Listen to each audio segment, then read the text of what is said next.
Halo anak-anak, kita jumpa lagi.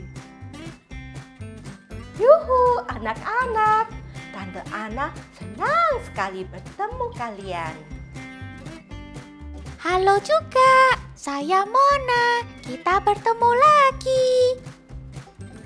Halo juga teman-teman. Aku Cika. Kita bertemu lagi. Kita akan masuk seri 11 sampai seri 20. Seri 11 sampai seri 20 akan membahas Bagaimana manusia mencari jalan keselamatan. Selamat mengikuti.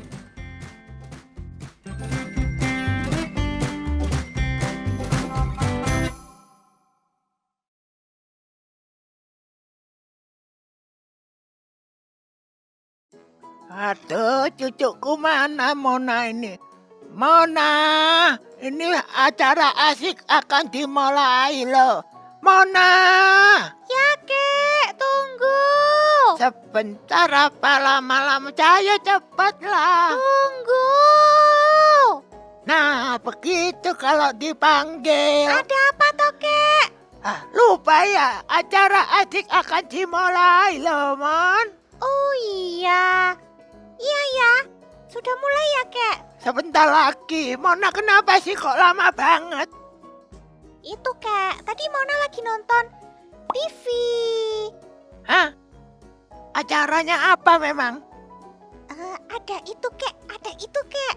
Ada superhero. Aduh. Keren sekali. Dia kuat. Dia pasti bisa tolong Mona kalau Mona dijahatin sama orang. Kamu berharap banyak sama dia ya? Oh iya dong. Mona? Mona Mona juga mau jadi temannya superhero. Mona. Mona suka sama dia. Dia bisa tolong Mona. Dia bisa selamatkan Mona. Mona, kakek kasih tahu ya.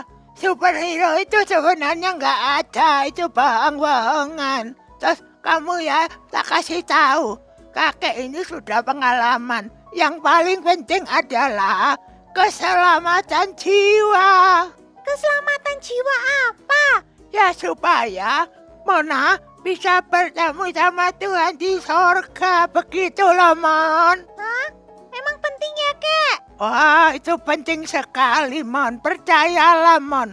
Apa yang kakek omongkan. Supaya Mona jiwanya yang selamat. Oh, ya. Kek, Mona mau nonton asik dulu. Ya sudah, Mon. Ayo, Mon. Kita ke ruang di depan sana ya, Mon. Kakek juga mau nonton. Iya, kakek juga suka loh. Ada dapat pengetahuan firman Tuhan. Suka bisa mani cucunya, begitu. Ayo, Mon, kita pindah ke ruang yang di ruang tamu sana ya. Ayo. Shalom. Hai anak-anak. Berjumpa lagi dengan saya, Bapak Fandi, di serial asik yang ke-17. Hari ini kita akan membahas tema penyelamat manusia itu siapa ya? Ini merupakan suatu tema yang sangat menarik dan sangat penting untuk anak-anak sekalian ketahui. Mari sebelum kita memulai acara asik pada hari Sabtu ini, mari kita memuji Tuhan bersama-sama dengan penuh semangat. Mari kita nyanyikan lagu Happy Ya Ya Ya, Happy Ye Ye Ye. Kita menyanyikan 2 kali. Musik. Kita nyanyikan dengan bergaya ya anak-anak. Ikuti Bapak Fandi. Happy ya ya ya, happy ye ye ye. Saya senang jadi anak Tuhan. Siang jadi kenangan, malam jadi impian. Cintaku semakin mendalam. Sekali lagi. Happy ya ya ya, happy ye ye ye. Saya senang jadi anak Tuhan. Siang jadi kenangan, malam jadi impian. Cintaku semakin mendalam. Puji Tuhan, anak-anak sudah semangat ya. Kita akan berdoa untuk memulai seri ke-17 hari ini. Tangannya dilipat, mata ditutup, ikuti Bapak Fandi berdoa. Bapa kami yang di surga, Tuhan, terima kasih Tuhan atas kesempatan yang indah ini pada hari Sabtu, anak-anak-Mu berkumpul untuk memuji Tuhan, untuk mendengarkan firman Tuhan dalam acara yang sangat ditunggu-tunggu, yaitu acara asik. Terima kasih Tuhan, Engkau sertai, Engkau berkati setiap anak-anak yang hari ini melihat tayangan ini ya Bapa. Terima kasih Tuhan, hanya di dalam nama Tuhan Yesus kami berdoa. Amin. Anak-anak, masih semangat untuk memuji Tuhan ya? Hari ini kita akan banyak menyanyikan lagu-lagu. Kita akan menyanyikan lagu ini sekali lagi, Happy Ya Ya Ya, Happy Ya Ya Ya. Kita nyanyikan 2 kali dengan mengikuti gaya yang Bapak Fandi ajarkan. Music!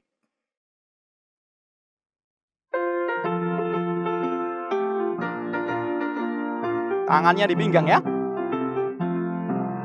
Happy ya ya ya, happy ye ye ye. Saya senang jadi anak Tuhan. Siang jadi kenangan, malam jadi impian. Cintaku semakin mendalam. Happy ya ya ya, happy ye ye ye. Saya senang jadi anak Tuhan. Siang jadi kenangan, malam jadi impian, cintaku semakin mendalam. Puji Tuhan, anak-anak semakin semangat sehingga hari ini tidak ada yang namanya ngantuk ya ketika kita akan mendengarkan firman Tuhan. Sebentar lagi kita akan mendengarkan firman Tuhan dalam serial yang ke-17 ini yang akan dibawakan oleh Ibu Imelda. Firman Tuhan yang sangat bermanfaat, sangat berguna, sangat memberkati anak-anak. Percayalah dengan Bapak Fandi. Dan sebelumnya kita akan menyanyikan satu lagu lagi yang judulnya berbeda dengan Happy Ya Ya Ya. Kita akan menyanyikan lagu Yesus Kristus Juru Selamat Dunia. Music! Ikuti gaya Bapak Fandi ya. Siapa yang hibur hatiku? Siapa hapus air mataku? Siapa yang tanggung dosaku? Hanyalah Tuhan Yesus. Satu kali lagi. Siapa yang hibur hatiku? Siapa hapus air mataku? Siapa yang tanggung dosaku? Hanyalah Tuhan Yesus. Puji Tuhan, kita akan segera mendengarkan firman Tuhan yang akan dibawakan oleh Ibu Imelda. Anak-anak siapkan hati dan pikiran, dan anak-anak duduk yang manis. Mari kita bersama-sama kita mendengarkan firman Tuhan. Halo semuanya anak-anak. Hari ini kita akan melanjutkan lagi seri asik yang ke-17 dengan tema Penyelamat Manusia Siapa Ya? Sebelum kita merenungkan firman Tuhan, mari kita berdoa terlebih dahulu. Mari kita berdoa.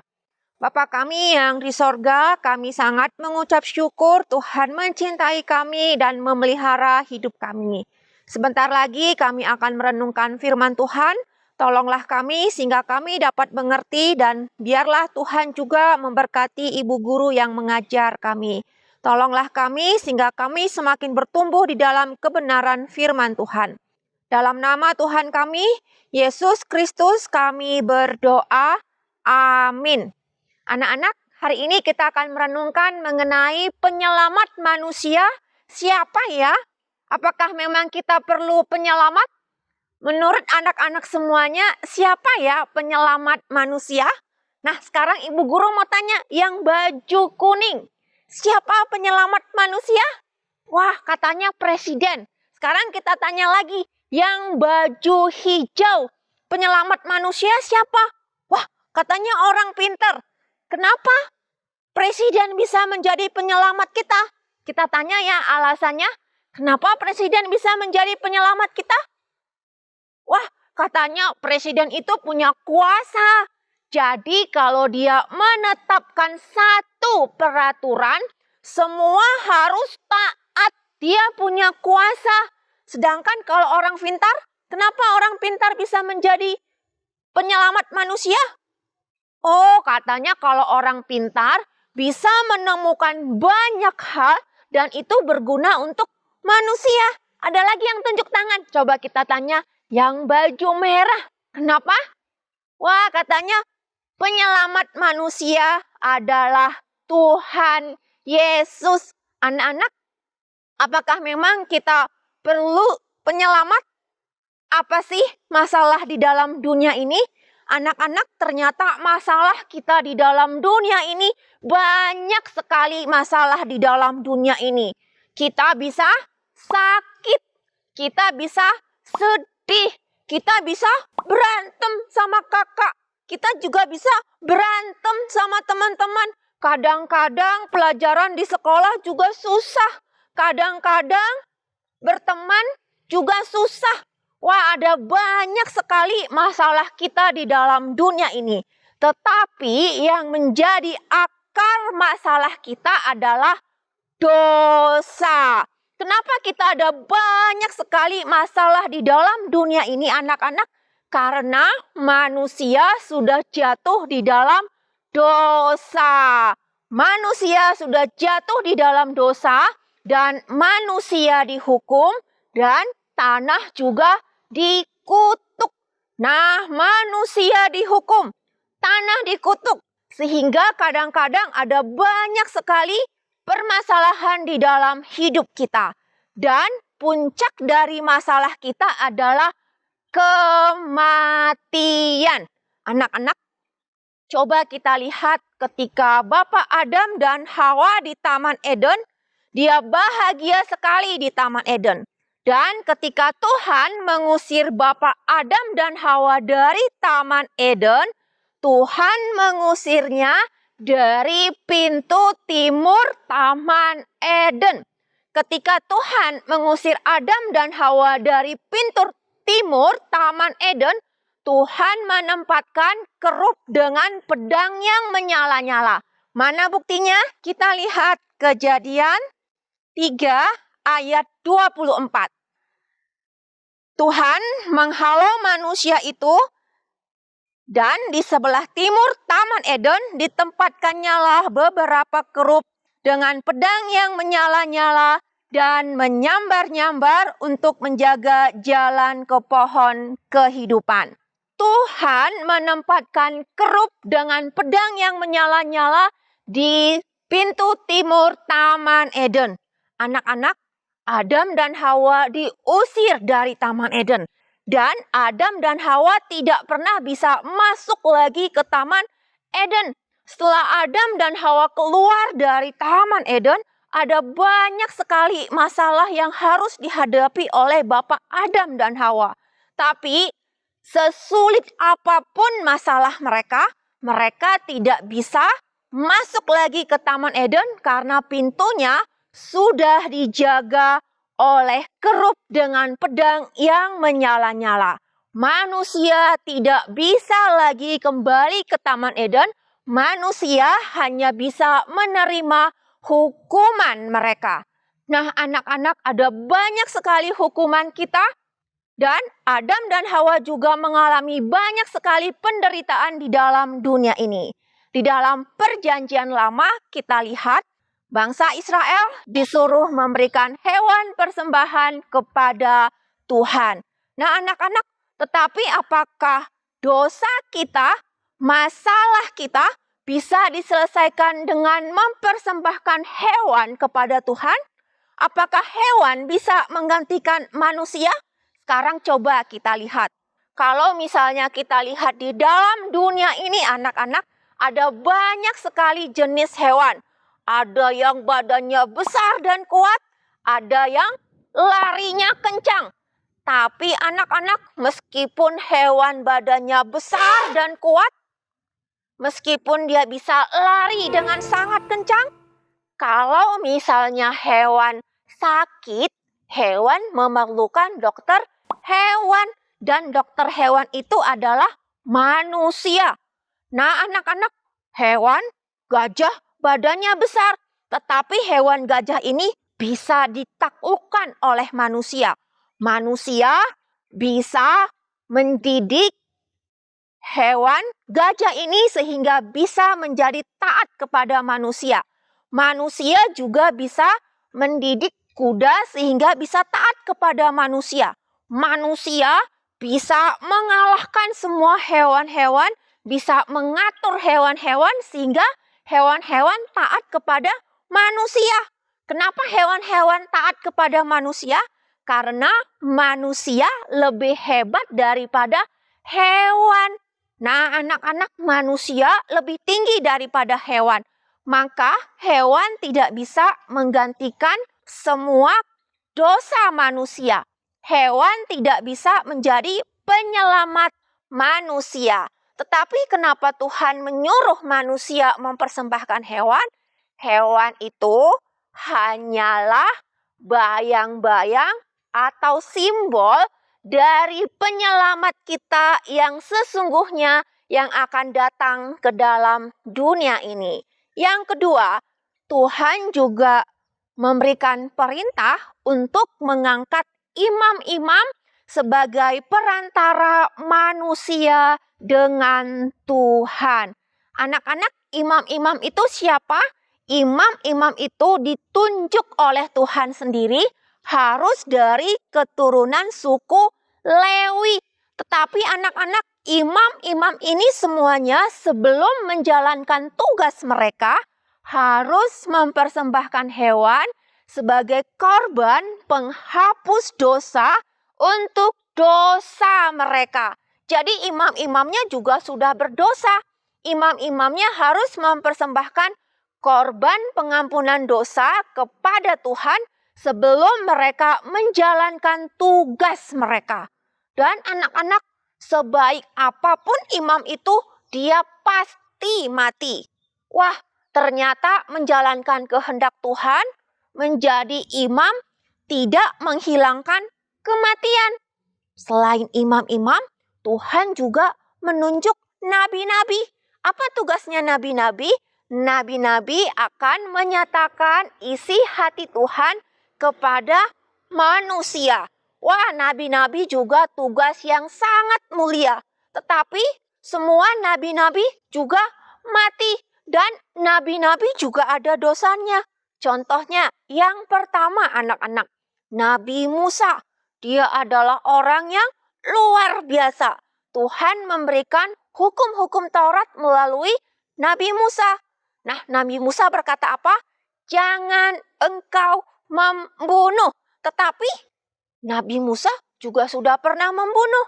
Dan Nabi Musa juga mati. Nah, anak-anak, ternyata Nabi mati. Imam mati. Rohaniawan sebaik apapun mereka semuanya mati. Lah, lalu bagaimana dengan kita? Siapa yang bisa menjadi penolong manusia? Kalau semua manusia mati, bahkan rohaniawan pun mati. Rohaniawan tidak bisa menanggung hukuman mereka sendiri. Rohaniawan tidak bisa lepas dari hukuman kematian. Lalu siapa yang akan menanggung hukuman dosa kita? Anak-anak, kita adalah manusia, maka hukuman dosa kita juga harus digantikan oleh manusia. Tetapi manusia ini haruslah manusia yang sempurna, tidak berdosa. Semua manusia keturunan Adam dan Hawa sudah berdosa. Maka harus ada pribadi manusia yang tidak berdosa. Siapa dia? Dia adalah Tuhan sendiri yang datang ke dalam dunia ini dan menjadi sama dengan manusia. Anak-anak, di dalam matematika kita belajar ada simbol tidak terhingga. Anak-anak, kalau misalnya yang tidak terhingga ini ditambah angka 100, dia tetap tidak terhingga. Apa ya yang tidak terhingga? Apa ya yang tidak terbatas? Anak-anak, Tuhan adalah tidak terbatas. Tuhan yang tidak terbatas ini mau turun dari surga yang mulia, datang ke dalam dunia ini, menjadi sama seperti manusia, supaya dia bisa menanggung hukuman dosa kita. Nah, hukuman manusia yang berdosa ini ditanggung oleh manusia yang tidak berdosa, yaitu Tuhan Yesus sendiri. Tuhan Yesus menjadi perantara manusia dengan Tuhan. Nah, lalu siapa yang menjadi utusan Tuhan ke dalam dunia ini untuk menyatakan isi hati Tuhan? Dia juga harus Tuhan sendiri. Tuhan menjadi perantara Tuhan. Dia itu adalah Yesus Kristus. Dia adalah Tuhan menjadi perantara Tuhan untuk manusia. Anak-anak, Yesus Kristus adalah penyelamat kita yang sejati. Dia menyelamatkan kita dari hukuman dosa kita. Bukan hanya dari hukuman dosa kita, anak-anak. Dia adalah Tuhan yang maha mulia, Tuhan yang berkuasa atas dunia ini. Tuhan Yesus senantiasa bersama dengan kita. Tuhan Yesus tahu semua pergumulan kita, anak-anak. Ada banyak sekali kesulitan kita di dalam dunia ini. Tetapi kita punya juru selamat di dalam seluruh hidup kita. Kenapa Tuhan Yesus harus terus melindungi kita? Karena Tuhan Yesus berjanji apa? Aku akan senantiasa bersamamu sampai kita bertemu dengan Tuhan. Jadi Tuhan tidak hanya menyelamatkan kita, tapi Tuhan juga memastikan dan melindungi kita supaya kita sungguh-sungguh pasti akan bertemu dengan Tuhan Yesus, Juru Selamat kita. Wah, senang sekali ya anak-anak. Meskipun dosa kita banyak sekali, tetapi kita punya Juru Selamat yaitu Yesus Kristus. Meskipun di dalam dunia ini ada banyak air mata dan kesulitan, tetapi kita punya Tuhan yang selalu bersama dengan kita, yaitu Yesus Kristus. Mari kita mengucap syukur untuk kebaikan Tuhan Yesus. Mari kita berdoa. Tuhan, terima kasih. Tuhan begitu baik kepada kami.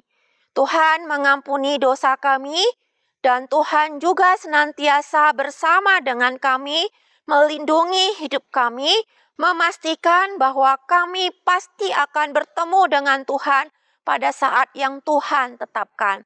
Terima kasih, biarlah Tuhan terus memelihara hidup kami, sehingga kami dapat terus menyatakan cinta kami dan terima kasih kami kepada Tuhan. Dalam nama Tuhan kami, Yesus Kristus, kami berdoa. Amin. Anak-anak, kita akan menaikkan satu pujian sebagai ucapan syukur kita kepada Tuhan yang dipimpin oleh MC. Puji syukur kepada Tuhan. Anak-anak, kita telah mendengarkan firman Tuhan yang begitu luar biasa, sehingga kita tahu bahwa Yesus adalah satu-satunya juru selamat yang mampu menyelamatkan manusia. Mari anak-anak, sebelum kita mengakhiri seri asik yang ke-17 ini, kita kembali menyanyikan lagu yang tadi Bapak Fandi ajarkan, yaitu Yesus Kristus, Juru Selamat Dunia. Kemudian kita akan berdoa. Music!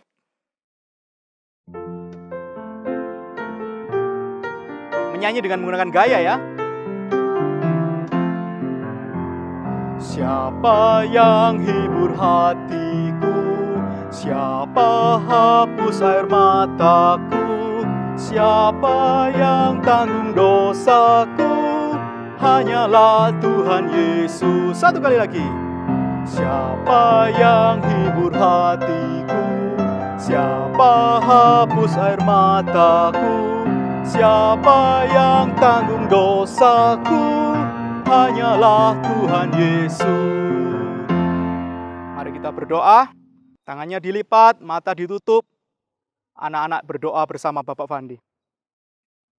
Bapa di dalam surga, terima kasih Tuhan, karena hari ini anak-anak-Mu telah mendengarkan firman Tuhan yang begitu luar biasa, yang memberitahukan kepada kami bahwa Allah begitu mengasihi kami, sehingga Allah menjadi satu-satunya juru selamat yang mampu menyelamatkan anak-anak di dunia ini.